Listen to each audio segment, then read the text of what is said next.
राधे राधे। मेरा नाम है निकिता शर्मा और आप सभी का स्वागत है श्रीमद् भागवत गीता की इस श्रृंखला में।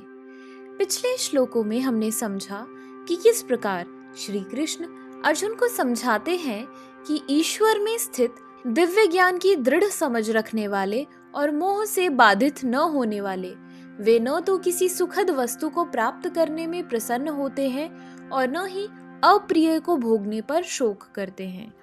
चलिए आज बढ़ते हैं अगले श्लोकों की ओर। श्रीमद् भागवत गीता के 5वें अध्याय के 21वें श्लोक में कहा गया है, बाह्य स्पर्शेश वसक्तात्मा विन्दत्यात्मनि यत् सुखम स ब्रह्मयोग युक्तात्मा सुखमक्ष्यम श्नुते। अर्थात ऐसा मुक्त पुरुष भौतिक इंद्रिय सुख की ओर आकृष्ट नहीं होता, अपितु सदैव समाधि में रहकर अपने अंतर में आनंद का अनुभव करता है। इस प्रकार स्वरूप सिद्ध व्यक्ति पर ब्रह्म में एकाग्रचित होने के कारण असीम सुख भोगता है।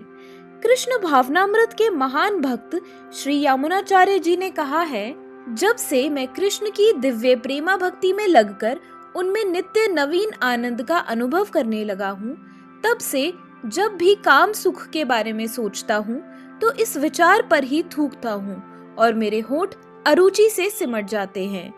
ब्रह्म योगी अथवा कृष्ण भावना भावित व्यक्ति भगवान की प्रेमा भक्ति में इतना अधिक लीन रहता है कि इंद्रिय सुख में उसकी तनिक भी रुचि नहीं रह जाती। भौतिकता की दृष्टि में काम सुख ही सर्वोपरि आनंद है।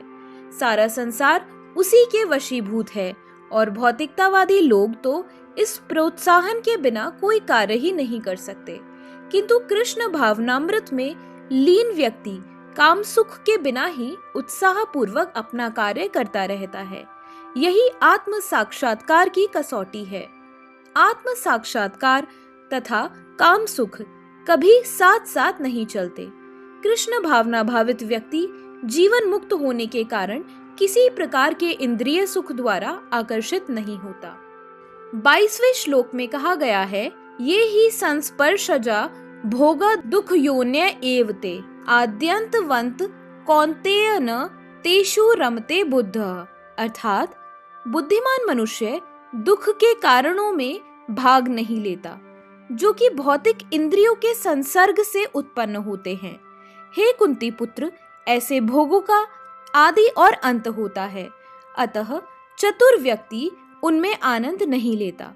भौतिक इंद्रिय सुख उन इंद्रियों के स्पर्श से उद्भूत है जो नाशवान है, क्योंकि शरीर स्वयं नाशवान है। मुक्तात्मा किसी नाशवान वस्तु में रुचि नहीं रखता। दिव्य आनंद के सुखों से भलीभांति अवगत वह भला मिथ्या सुख के लिए क्यों सहमत होगा।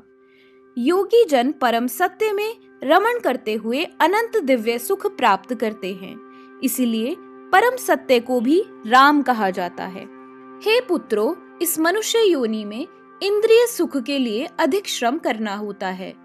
अधिक श्रम करना व्यर्थ है। ऐसा सुख तो सूकरों को भी प्राप्य है।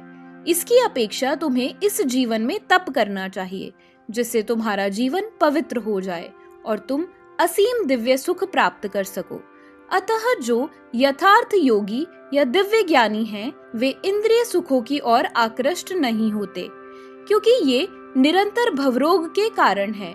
जो भौतिक सुख के प्रति जितना ही आसक्त होता है, उसे उतने ही अधिक भौतिक दुख मिलते हैं। तो इसी के साथ हमारे आज के श्लोकों की वीडियो समाप्त होती है। अगर आप सभी लोग श्रीमद् भागवत गीता की इस श्रृंखला में हमारे साथ हैं, तो हमें अपने विचार कमेंट सेक्शन में जरूर बताएं और इस वीडियो को अपने परिवारजनों और मित्रगणों के साथ जरूर शेयर करें। तो चलिए मिलते हैं अगले श्लोकों के साथ एक नई वीडियो में।